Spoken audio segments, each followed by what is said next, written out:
The first anti-gravitational drone using magneto-hydrodynamic propulsion, or MHD, made its debut test flight in the desert around Edwards Air Force Base, where a number of prototypes came into being. The Belgians got a small glimpse of so-called UFOs in 1989 and 1990.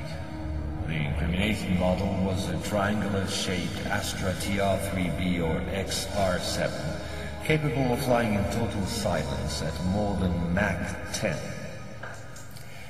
Now I would like to speak to you about another concrete application of such technology, the B-2 bomber, whose development started in 1982. The official B-2 stealth bomber, which flew for the first time in 1989, was to serve as cover for another unconventional B-2 to be built in parallel. This top-secret model used, among other things, a plasma creation system, exploiting the airflow like an MHD generator. This system produces ionization of the air around the B-2, thereby suppressing air resistance while ensuring total invisibility for any type of radar. This nuclear bomber has flown for 15 years now at more than Mach 10. It can fly around the Earth in just a few hours without being seen. Naturally, such military research was to give rise to many commercial spin-offs. Over the last 10 years, we've seen the appearance of dozens of non-lethal armaments like E-bombs or electromagnetic bombs, as well as, of course, microwave weapons and powerful lasers. The U.S. Department of Defense, through the multinational Raytheon, decided to invest a gigantic amount of money in an experimental program called HAARP, or High Frequency Activate Auroral Research Program. And it was quite a program. Officially, the base in Alaska studies the ionosphere. In truth, the real possibilities of the installation are enormous. Climate manipulations,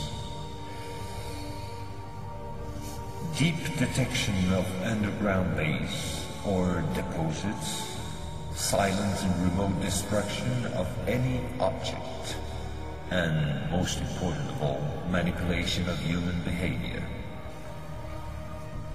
If this account seems somewhat long despite my efforts to simplify, it was absolutely necessary to get to the subject I mentioned previously.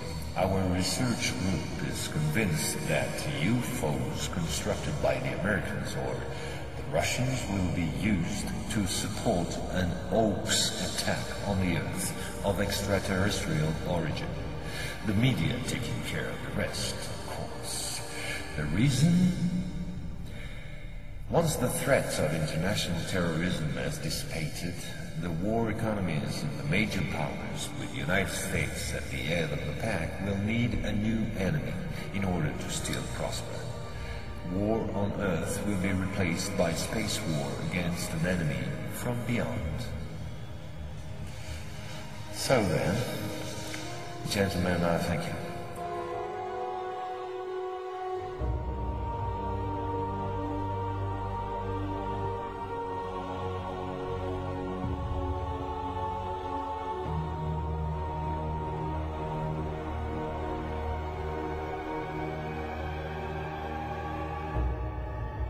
And so we can now comfortably lean back and relax, because we know what's coming ahead. It's going to be a Star Wars confrontation between Russia on the one hand and its allies, which refuses to submit to someone ruling the world from Jerusalem, and therefore refuses to submit to the Anglo-American-Israeli alliance of the West.